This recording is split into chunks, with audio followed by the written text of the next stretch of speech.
दोस्तों, हमारे ब्रह्मांड में जीवन पैदा करने वाली वस्तुएं हर जगह बिखरी पड़ी हैं। आपने बारिश के मौसम में देखा होगा कि कैसे नित नए और अनोखे जीव अचानक से उत्पन्न हो जाते हैं। ब्रह्मांड जीवन पैदा करने की असीमित ऊर्जा के साथ ही बना है। फिर क्यों हम पृथ्वी के अलावा कहीं और जीवन आज तक नहीं खोज पाए? दोस्तों, आप जानते ही हैं कि ब्रह्मांड की विशालता के सामने हमारी पृथ्वी का आकार एक धूल के कण के समान है। तो ब्रह्मांड की सारी जीवन रूपी ऊर्जा इस छोटे कण में तो निश्चित तौर पर नहीं समा सकती। जाहिर है, हमारे ब्रह्मांड में करोड़ों अरबों ग्रहों पर जीवन मौजूद होगा। ब्रह्मांड में हर क्षण जीवन पनपता है और हर क्षण नष्ट भी होता है, और जीवन एक जगह से दूसरी जगह यात्रा भी करता है। कुछ वैज्ञानिकों का दावा है कि पृथ्वी पर जीवन मंगल ग्रह से यात्रा करके ही आया है। हालांकि ये दावा कितना सच्चा है मुझे नहीं पता, लेकिन क्या कभी मंगल ग्रह पर भी जीवन था? यदि था तो मंगल ग्रह का जीवन नष्ट कब और कैसे हुआ, ये बहुत बड़ा सवाल है। तो आज के वीडियो में हम जानते हैं कि वो कौन सी परिस्थितियां रही होंगी जिन्होंने पृथ्वी को जीवनदायिनी तो मंगल को एक बंजर ग्रह बना दिया। दोस्तों, सभी ग्रह अपने तारे से ही जन्म लेते हैं। हमारे सौरमंडल के सभी ग्रह भी हमारे सूर्य से ही जन्मे हैं। चूंकि सूर्य बेहद ही गर्म पिंड है, अतः इससे जन्मे सभी ग्रह भी बेहद ही गर्म रहे होंगे। लेकिन ग्रहों के पास खुद से गर्मी पैदा करने का कोई जरिया नहीं था, इसलिए ग्रहों ने ठंडा होना शुरू कर दिया।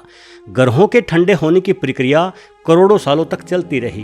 क्योंकि मंगल ग्रह पृथ्वी की तुलना में छोटा है और सूर्य से इसकी दूरी भी पृथ्वी के मुकाबले कहीं अधिक है, इसलिए मंगल ग्रह पर पृथ्वी से करोड़ों साल पहले ही आदर्श तापमान बन गया होगा। यानी अपने जन्म के करीब 30 करोड़ साल बाद भी हमारी पृथ्वी एक भट्टी के समान तप रही थी। लेकिन मंगल ग्रह पर उस समय अच्छा तापमान होने के कारण स्वच्छ पानी के सागर बहने लगे थे। अतीत में मंगल ग्रह पर भारी मात्रा में पानी बहने के सबूत हमारे खोजी यानों द्वारा भी ढूंढे गए हैं। मंगल के इन्हीं महासागरों में सूक्ष्म बैक्टीरिया जन्म लेने लगे। किसी भी ग्रह पर जीवन की शुरुआत बैक्टीरियाओं के रूप में ही होती है। अन्य बड़े जीव बनने के लिए एक लंबा समय चाहिए होता है, लेकिन मंगल को वो समय नहीं मिला। एक बड़ा एस्टेरॉयड बेहद तेज गति लिए मंगल ग्रह से टकरा गया।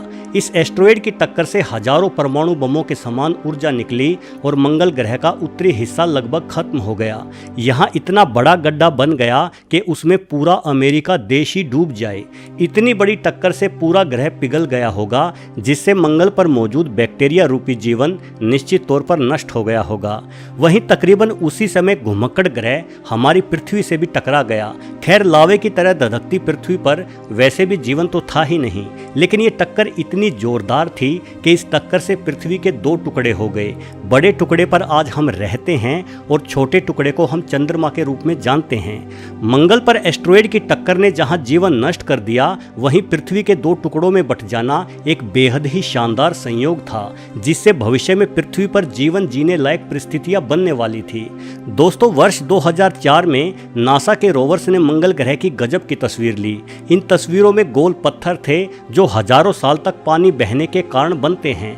साथ ही काफी सारे दर्रे और नदी रूपी संरचनाएं भी इन तस्वीरों में दिखाई पड़ती है, जिससे वैज्ञानिक इस निष्कर्ष पर पहुंचे कि एस्टेरॉयड की टक्कर के बावजूद भी मंगल की धरती के अंदर तरल रूप में पानी मौजूद रहा होगा, जो ज्वालामुखियों के फटने के कारण भाप की अवस्था में बाहर निकला। दोस्तों, मंगल ग्रह पर अनेकों ज्वालामुखी हैं। एवरेस्ट की चोटी से 3 गुना ज्यादा ऊंचा मंगल का ओलिम्पस पर्वत भी असल में एक विशाल ज्वालामुखी ही है।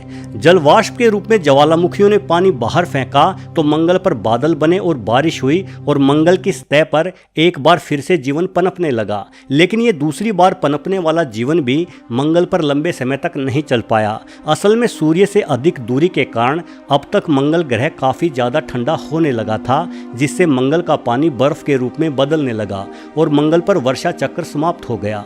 बेहद अधिक ठंड होने के कारण बैक्टीरिया जैसा सूक्ष्म जीवन भी मंगल से समाप्त होने लगा। दूसरी ओर धधकती पृथ्वी का तापमान अब आदर्श होने लगा था। घुमक्कड़ ग्रह की टक्कर के कारण 2 हिस्सों में बंट चुकी पृथ्वी ज्यादा तेजी से ठंडी हुई। चंद्रमा के गुरुत्वाकर्षण बल ने पृथ्वी को एक बेहतरीन स्थिरता प्रदान की, जिससे पृथ्वी पर मौसम चक्र बनना संभव हुआ। ऐसी स्थिरता मंगल पर नहीं थी, क्योंकि मंगल ग्रह के दोनों उपग्रह बेहद छोटे हैं। उनका गुरुत्वाकर्षण बल मंगल को एक धुरी पर बांधने लायक नहीं है। लेकिन पृथ्वी के आकार के अनुपात अनुसार हमारा चंद्रमा काफी बड़ा है। हमारे चंद्रमा का गुरुत्वाकर्षण बल पृथ्वी को सदैव एक तरफ झुका कर रखता है, जिस कारण पृथ्वी पर सर्दी, गर्मी और बरसात जैसे मौसम बन पाते हैं। हमारा ग्रह मंगल की तुलना में सूर्य के ज़्यादा नज़दीक था, इसलिए ये मंगल की तरह जमा नहीं बल्कि एक निश्चित बिंदु तक जाकर पृथ्वी के तापमान का गिरना बंद हो गया, जिस कारण पृथ्वी पर जीवन मंगल ग्रह की तरह सिर्फ बैक्टीरियाओं तक ही सिमट कर नहीं रहा, बल्कि यहाँ के समुद्रों में भांति भांति के जीव विकसित होने लगे। लेकिन जब पृथ्वी के पास ओजोन परत नहीं थी, जिस कारण कोई भी जीव समुद्रों से बाहर धरातल पर नहीं रह सकता था, सूर्य की खतरनाक अल्ट्रावायलेट किरण धरती पर किसी जीव को पनपने का अवसर नहीं दे रही थी। किंतु आदर्श परिस्थितियां होने के कारण ही पृथ्वी पर बड़ी मात्रा में बैक्टीरियाओं का निर्माण हो चुका था। ये बैक्टीरिया सूर्य की गर्मी को ग्रहण करके उसे ऊर्जा में तब्दील करने लगे। इस अनोखे घटनाक्रम के जरिए बैक्टीरिया जीवन के लिए एक बेहद ही महत्वपूर्ण पदार्थ का निर्माण कर रहे थे, जिसे हम ऑक्सीजन कहते हैं। पृथ्वी पर मंगल ग्रह की तुलना में बेहद ही अधिक ऑक्सीजन बन चुकी थी। जब सूर्य की घातक अल्ट्रावायलेट किरणें सामान्य ऑक्सीजन यानी O2 के अणुओं पर गिरने लगी, तो ऑक्सीजन के दोनों परमाणुओं ने अलग होकर O3 यानी ओजोन परत को जन्म दिया। पृथ्वी के चारों ओर ओजोन की एक मोटी परत जम गई। पृथ्वी का ये कवच सूर्य से निकलने वाले घातक अल्ट्रावायलेट किरणों को सोखने लगा, जिस कारण पृथ्वी का वातावरण बेहतरीन हो गया और अब पृथ्वी के जीवन ने समुद्रों से आगे बढ़कर धरती का रुख कर लिया। अब तक हमारी धरती ने जीवन पनपने की परिस्थितियों के मामले में मंगल को बहुत पीछे छोड़ दिया था। मंगल पर आधा अधूरा जन्मा जीवन समाप्त हो चुका था, लेकिन हमारी धरती पर अब विशाल डायनासोरों जैसे जटिल जीव पनप चुके थे।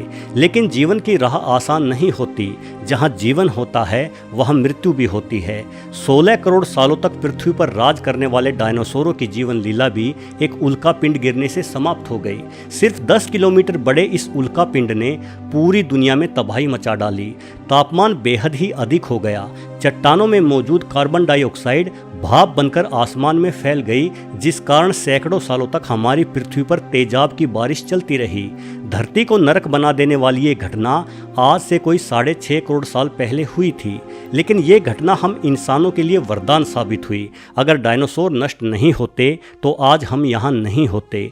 डायनासोरों के नष्ट होने के कारण ही स्तनधारी जीवों की प्रजाति को आगे बढ़ने का अवसर मिला। इन जीवों की संख्या में तेजी से बढ़ोतरी होनी शुरू हुई और पीढ़ी दर पीढ़ी इनमें बदलाव आते रहे।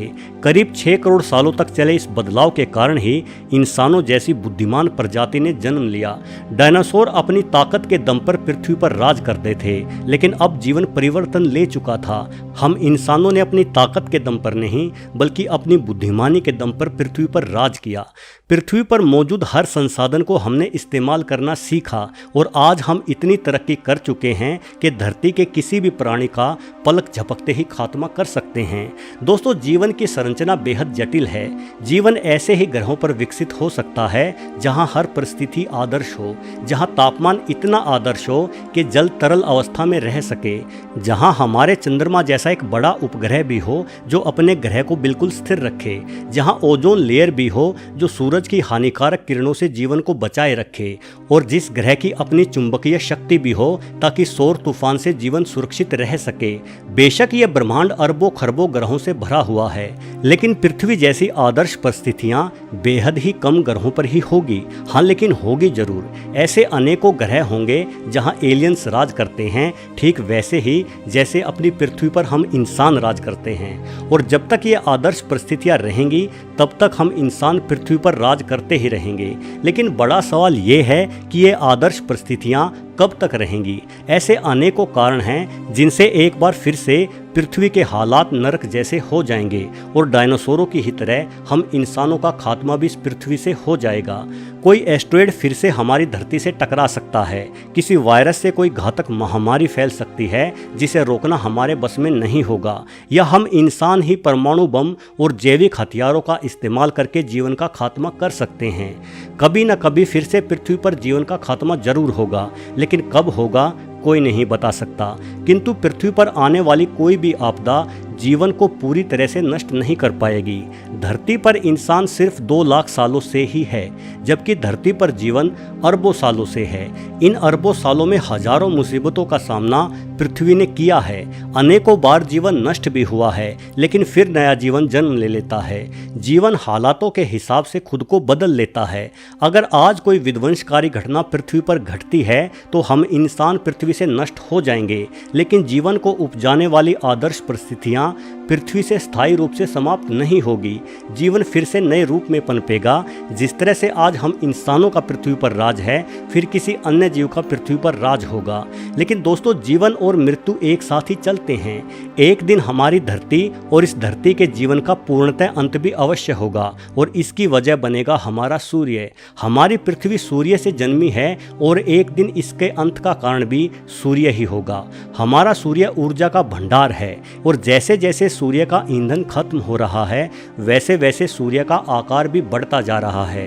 अंदाजन 2 अरबों सालों बाद सूर्य की रोशनी में 15% की बढ़ोतरी हो चुकी होगी, जिस कारण पृथ्वी बेहद ही गर्म हो जाएगी। सभी महासागर भाप बनकर उड़ जाएंगे, यानी तब पृथ्वी से जीवन पूरी तरह से समाप्त हो जाएगा। और जब सूर्य का ईंधन पूर्णतः समाप्त हो जाएगा, तब सूर्य का आकार कई गुना बढ़ चुका होगा और सूर्य रेड जाइंट में तब्दील हो चुका होगा। उस समय सूर्य का फैलाव हमारी पृथ्वी तक पहुंच जाएगा और हमारी पृथ्वी पिघलकर सूर्य में ही समा जाएगी।